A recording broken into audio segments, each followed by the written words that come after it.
If you've long dreamt of playing Flappy Bird in VR, well, Beer Pong Basement is free and has a version of Flappy Bird to play while you're in it. Beer Pong Basement is basically a man cave simulator where you are in the basement. You've got beer pong, arcade machines, card games, darts, and you can play this multiplayer, you can play it solo, and currently right now this shows a free trial version, but the full game is also free. The main part of the game is actually the beer pong, of course, and the physics of it are actually pretty decent. At first I found I was overthrowing the balls a lot, but as I started to get the hang of it, I was sinking bounce shots, I was sinking more shots, and if your opponent tries to do a bounce shot, like in most home rules of beer pong, you can smack that crap out of here and not let them sink that bounce shot, especially as it's worth 2 cups earlier in the game. The game only came out this year. It's got 17 ratings, putting it at about a 4.2. People saying it's great with friends, it's got great potential, and the only lower reviews saying it's either bugs or it just gets kind of boring. One really cool thing in this though, there's TVs all over the place and you can put any YouTube video you want that plays on all those TVs simultaneously. So if there's something you want to watch or a podcast you really like on YouTube, you can just go in, put that on, and then entertain yourself with some beer pong or something while you're watching or listening to it too. The Stilt demo launched less than 2 months ago, and I've got to say personally, this is one of my favorite games on today's list. This 3D platformer really feels like you've been thrust into a universe like Banjo-Kazooie, and you are playing the game through VR. It uses a locomotion system similar to Gorilla Tag, where you are pushing with your arms, but you have long spring stilts on each hand that makes it a lot easier to move or navigate around. You're jumping on enemies to take them out or collecting unique power-ups to then fight them. There's also puzzles, way to unlock additional content levels, and this game I actually had to pull myself out of to come talk about. I was having such a good time. Apparently other people are too. With 35 ratings, this has about a 4.9 rating so far. People saying it's awesome, it's good platformer, they want everyone to play it, they want to know when the full version's coming out, and literally every written review is 5 stars. This is one I definitely think is worth checking out. Find My Phone app is not an app to help you find your real life phone, but a game where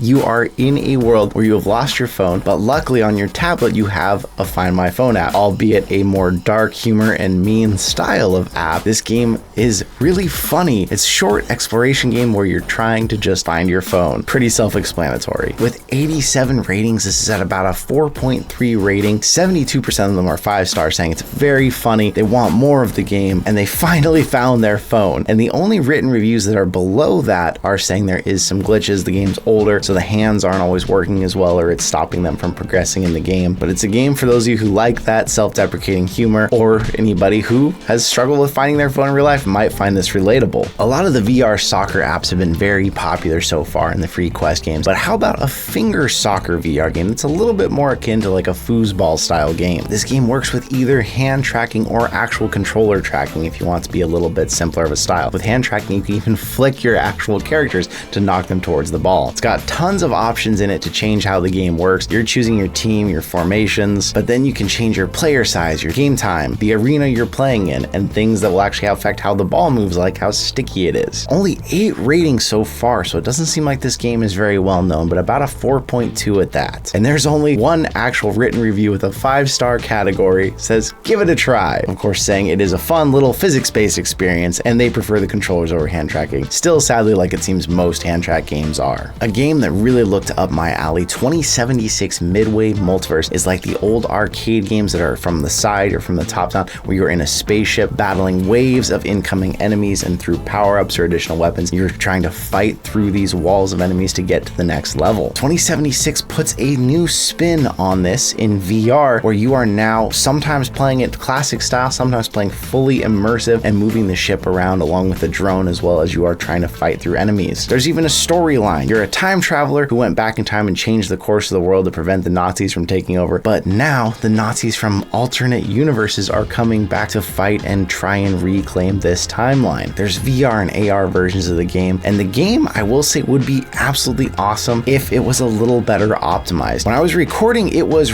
really jittery. When I turned off the recording, it was a lot better, but sometimes too many enemies, that frame rate dropped and it became much harder to play. With that, it's got about a 4.3 rating with 77 ratings. People saying it's the best, they're waiting for more, and lower reviews saying it's a demo, there's some bad control issues. Someone saying the game was free, but I still feel like I paid too much. And then other people in some of the high reviews still citing bugs, which I will say were definitely there. One really cool thing, they also have a nostalgia arcade inside of this, which actually takes you to other games made by Ivanovich Games, games you might already know from VR, like Touring Cards, Beat Blaster, Operation Workade, and others. $50. If you're into this type of game, I would say check it out, but know that it's been out since 2021, so I doubt, unfortunately, it's going to be further optimized, but maybe. How about some free doll-based horror? No thanks, I choose life. Crawlspace is a game where you are looking for a job and you found an odd job where over 5 nights, might sound familiar, you are tasked with going around the house and just finding someone's daughter's missing dolls. Now, the missing dolls each have different mechanics. You have to learn to then try and catch them and put them back where they belong. And a warning, there are jump scares. With 425 ratings, this is a much more well-known game with about a 4.5 star rating. And with that 73% 5-star rating, people saying they peed their pants while playing it.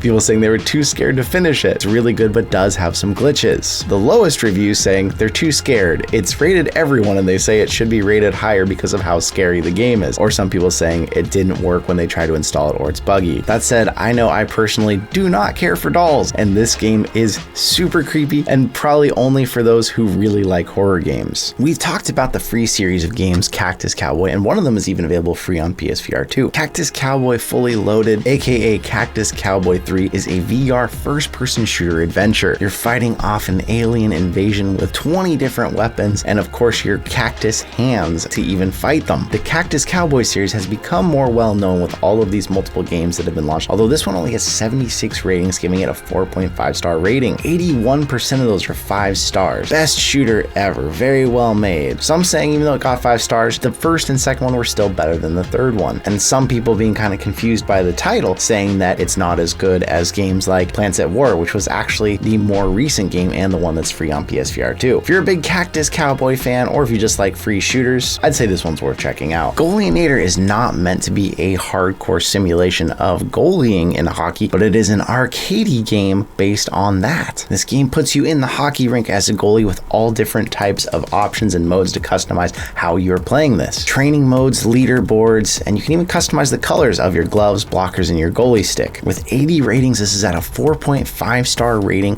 71% of those are 5 stars. People saying favorite game. It's good, but they really need to add leg pads. Unfortunately, we don't have leg tracking yet, but maybe that's possible. People saying they love this game, and lower reviews citing issues wouldn't load. Other people saying an update messed up the game and the ratio of sizes they were used to, and some people saying the version on Steam is far better. With all of the free games I've checked out, I've got to say this is the first one I've ever seen use it in hockey, which seems like it would make sense. Beers and Boomerangs is a demo, but is slated to launch the full release in November. Although this game has been out for a couple of years now, this game is probably one of the funniest games you're gonna see today. Although if anyone from Australia plays this game, I'd love to hear in the comments what you think of it, because it's pretty much every Australian stereotype there is. In this game, you have a boomerang on each hip. You are fighting off kangaroos that are coming to steal your beer that looks suspiciously like Foster's. You're cooking up barbecue burgers, putting shrimps on the barbie for your friends who are either doing the worst Australian accents I've heard, or maybe Australian accents that I've just never heard. Will you fetch me a burger, mate?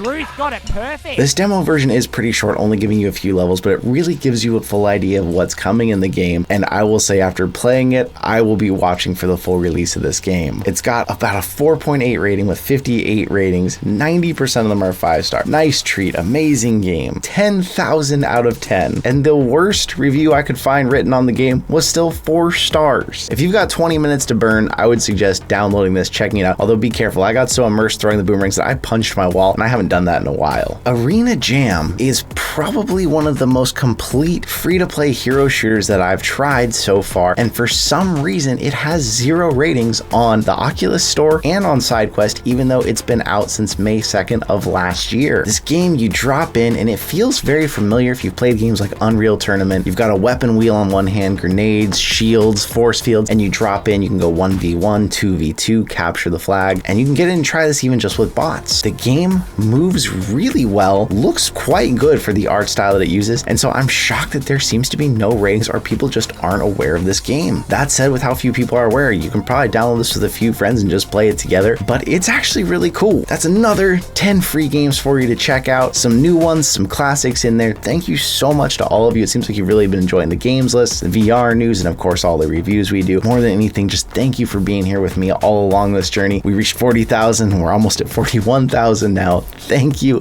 everyone. I'll see you in another reality.